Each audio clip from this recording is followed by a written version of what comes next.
had the vision to establish water wells for 2 Maasai villages that we minister to out of the Mother Church in Morogoro.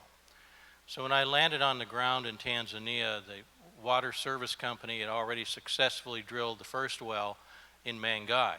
And the significance of that is not only having water there, they don't have to go to the river anymore. And if you'll remember, late last year, early this year, 2 of their people were eaten by crocodiles at the river while they were trying to get water.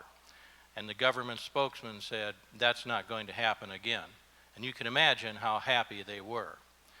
So 1 well down, 1 to go, and we were quite excited about that. We were looking forward to that. And you know, we went to Matupali, and the water rigs rolled in, and they started drilling. And with each test, when they checked the water, we found nothing but dry bone rock. 1 test after another, dry, dry, dry, not a drop of water. At the 83-meter mark, we left. We left because darkness was coming, and Pastor Umba, the head of our missions operation there, said, you don't want to be on the roads at night. So we left. And as we left, the Maasai that had gathered, about 120 of them, began to just leave one by one. And you could see the dejection in their faces. You could see the disappointment. And our bus was silent. I sat there thinking, God is not the author of confusion. We have money for this. We didn't expect to do 2 wells. We can. We have money. We've come. And we've had success at the first well. Why don't we have success at this well? And so at that point, out of desperation, if you would, I sent a message to AC. AC, engage the New Covenant prayer team. We have a problem here. We don't have water. I don't remember all that AC said in his response, but I remember the last 2 words, done now. And when I saw the word now, I knew in my heart that the tables had shifted. I didn't know what had happened, but I felt like the scales had just been tipped in our favor. That was on a Thursday night. Friday, things were rather quiet. But we got the word officially from the well service people. We've drilled 100 meters and there is no water. Nothing but dry bone rock. But the water service company agreed to leave the well open for 72 hours until Monday. And so with that, people began to pray. And the next day, the pastors that I was teaching in a class all agreed to go and pray at the wellhead because they knew of a similar situation that had happened elsewhere. The same thing had happened. While they were praying, Mr. Masasa, the head of the service company, said, there is no water in this well. We're going to have to go 150 meters to get it. We knew we couldn't do that. We knew it wouldn't work. There's no water in this well. Scientifically, there's no water in this well. And I looked at him and I just said, because we were talking, I said, Mr. Id, these pastors are praying to the God who created science.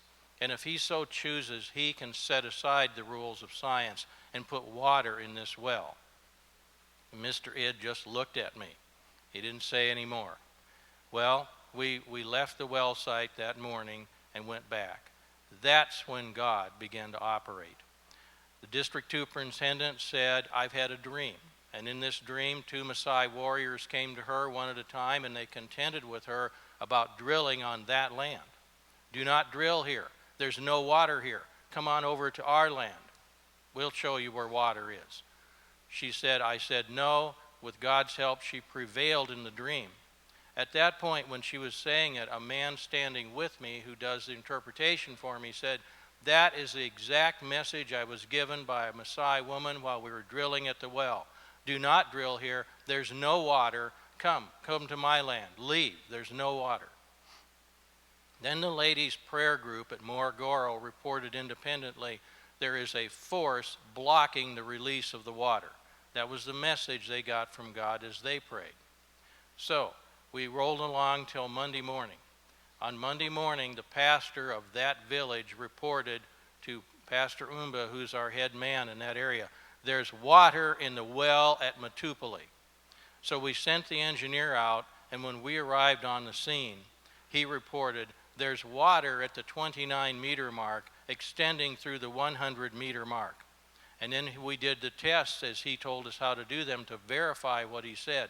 And sure enough, the well that came up dry 72 hours before, with not one drop of water in it, suddenly had water, plentiful water.